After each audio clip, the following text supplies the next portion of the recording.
2020, Virginia citizens approved by a wide margin a constitutional amendment establishing a bipartisan redistricting commission to draw congressional and legislative maps with reduced partisan influence.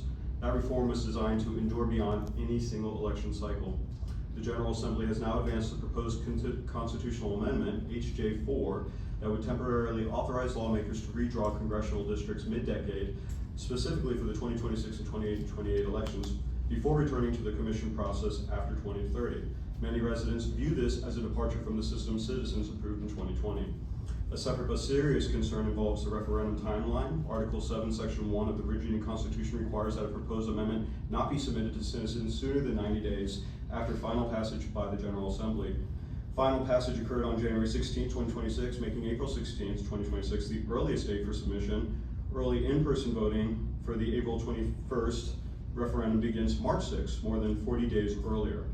This raises a legitimate question of compliance. Does allowing binding early ballots to be cast before the 90-day period ends constitute premature submission? The Virginia Supreme Court has not yet issued a definitive ruling on this specific timing issue, though on February 13th, it allowed the referendum to proceed while accepting expedited review of related challenges. Every member of this board has sworn an oath to uphold the Constitution of Virginia when serious questions arise about compliance with the statewide ballot measure. Local governments have a reasonable basis to seek clarity before irreversible actions occur. I respectfully urge the board to act promptly. 1, consult the county attorney to assess the 90-day requirement in light of the current schedule. 2, consider adopting a resolution similar to the one passed by Lynchburg and Spotsylvania County of Supervisors on February, reaffirming support for the 2020 bipartisan commission, opposing mid-decade legislative redistricting, and requesting expedited judicial review of the referendum timeline before early voting begins. And 3, explore whether to pause local preparations for early voting until the courts provide guidance on the schedule's legality. These requests are grounded in constitutional fidelity and respect for the will of Virginia citizens in 2020, not in partisanship. Democrats are claiming that America is collapsing. It isn't, it's recovering. With President Trump's unparalleled treatments of eggs at Walmart for $1.97 a dozen, and milk at $2.62 per gallon, the Democrats have gotten desperate to convince you that the Republicans are the enemy.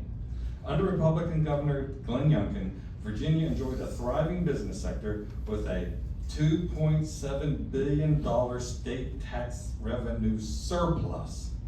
But the Democrats are already stealing your hard-earned money. Spanberger campaigned on affordability, but as soon as she seized office, she pounced upon the taxpayers by promoting her 50 or more new, unnecessary, excessive taxes, from basic food delivery to dog walking, to higher sales taxes, to home repairs. The Democrats have called this fascism with a Democratic face. The deceptive wording of this special election amendment claims to restore fairness, but in reality it destroys and decreases fairness by literally hand-delivering 10 Democrat seats to 1 Republican in the legislature to lock in a permanent Democrat political control. Virginians had already voted on a constitutional amendment back in 2020 to restore true fairness to the citizenry, and Virginia Judge Jack S. Hurley Jr. twice ruled that this new fraudulent Democrat redistricting amendment violates both state law and the state constitution. Virginia Supreme Court judges postponed their ruling until after April 21st. So this election is a fake Democrat amendment. It strips voters of their constitutional right on an objective legal process. Tell them that you are not to be fooled. Vote no on their fake amendment on April 21st.